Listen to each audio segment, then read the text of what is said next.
tonight a special comment on why we are here. Half a lifetime ago, I worked in that now empty space behind me. And for 40 days after the attacks, I worked here again, trying to make sense of what happened and was yet to happen as a reporter. And all the time, I knew that the very air I breathed contained the remains of thousands of people, including 4 of my own friends. 2 in the planes, and as I discovered from those missing posters, seared still into my soul, 2 more in the towers. And I knew as well that this was the pyre for hundreds of New York policemen and firemen, of whom my family can claim half a dozen or more as our ancestors. I belabor this to emphasize that for me this was and is and always shall be personal. And anyone who claims that I and others like me are soft or have forgotten the lessons of what happened here is at best a grasping, opportunistic dilettante and at worst an idiot, whether he is a commentator or a vice president or a president. However, of all the things those of us who were here 5 years ago could have forecast, of all the nightmares that unfolded before our eyes and the others that unfolded only in our minds, none of us could have predicted this. 5 years later, this space is still empty. 5 years later, there is no memorial to the dead. 5 years later, there is no building rising to show with proud defiance that we would not have our America wrung from us by cowards and criminals. 5 years later, this country's wound is still open. 5 years later, this country's mass grave is still unmarked. 5 years later, this is still just a background for a photo op. It is beyond shameful.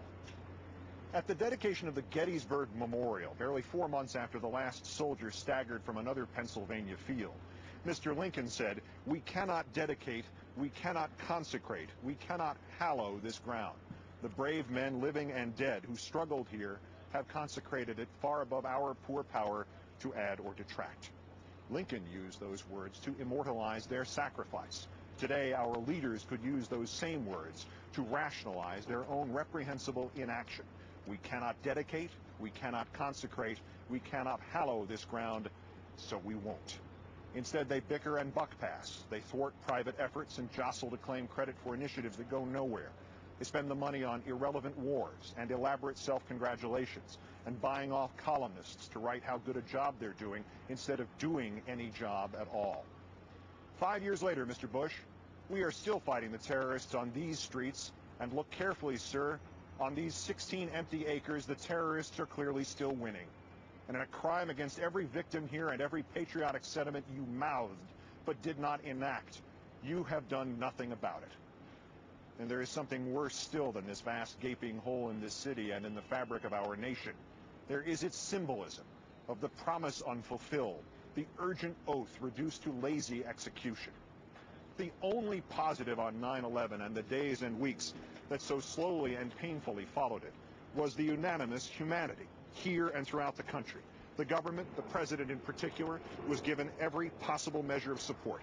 Those who did not belong to his party tabled that.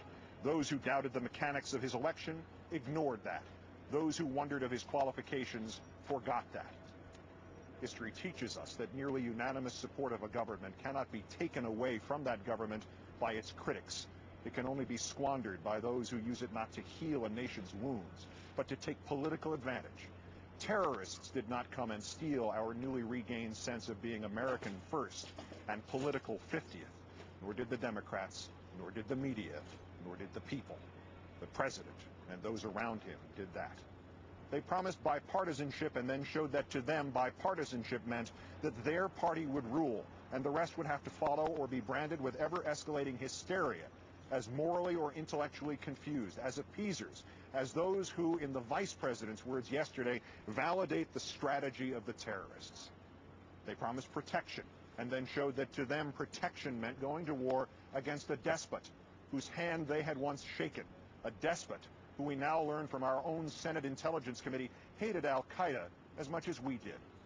The polite phrase for how so many of us were duped into supporting a war on the false premise that it had something to do with 9/11 is lying by implication. The impolite phrase is impeachable offense.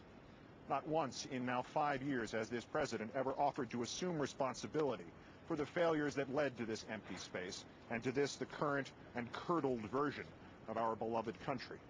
Still, there is a snapping flame from a final candle of respect and fairness. Even his most virulent critics have never suggested that he alone bears the full brunt of the blame for 9/11.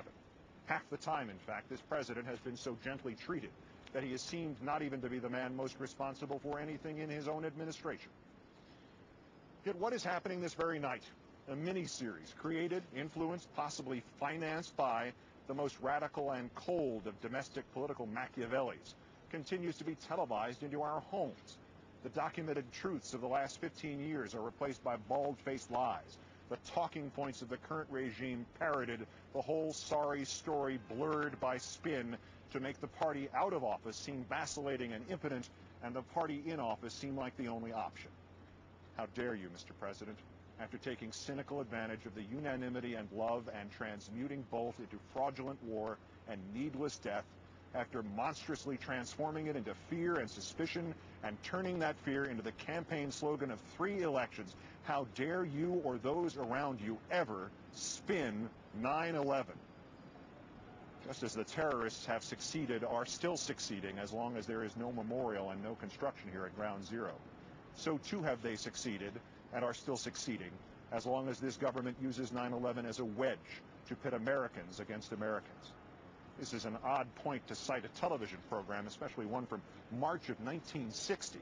But as Disney's continuing sellout of the truth and of this country suggests, even television programs can be powerful things. And long ago, a series called The Twilight Zone broadcast a riveting episode entitled "The Monsters Are Due on Maple Street."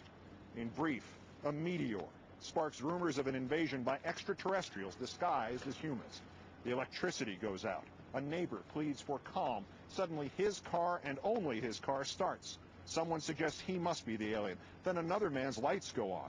As charges and suspicion and panic overtake the street, guns are inevitably produced. An alien is shot. But then he turns out to be just another neighbor returning from having gone for help. The camera pulls back to a nearby hill where 2 extraterrestrials are seen, finally, manipulating a small device that can jam electricity.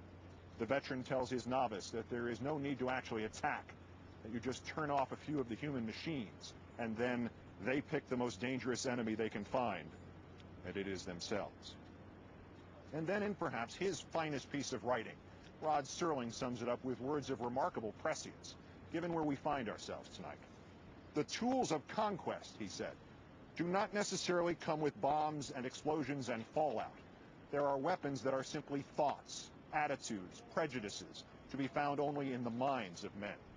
For the record, he said, prejudices can kill and suspicion can destroy, and a thoughtless, frightened search for a scapegoat has a fallout all its own for the children and the children yet unborn. When those who dissent are told time and time again, as we will be, if not tonight by the president, then tomorrow by his portable public chorus, that he is preserving our freedom, but that if we use any of that freedom, we are somehow un-American. When we are scolded that if we merely question, we have forgotten the lessons of 9/11. Look into this empty space behind me and the bipartisanship upon which this administration also did not build. And tell me this: who has left this hole in the ground? We have not forgotten, Mr. President. You have. May this country forgive you.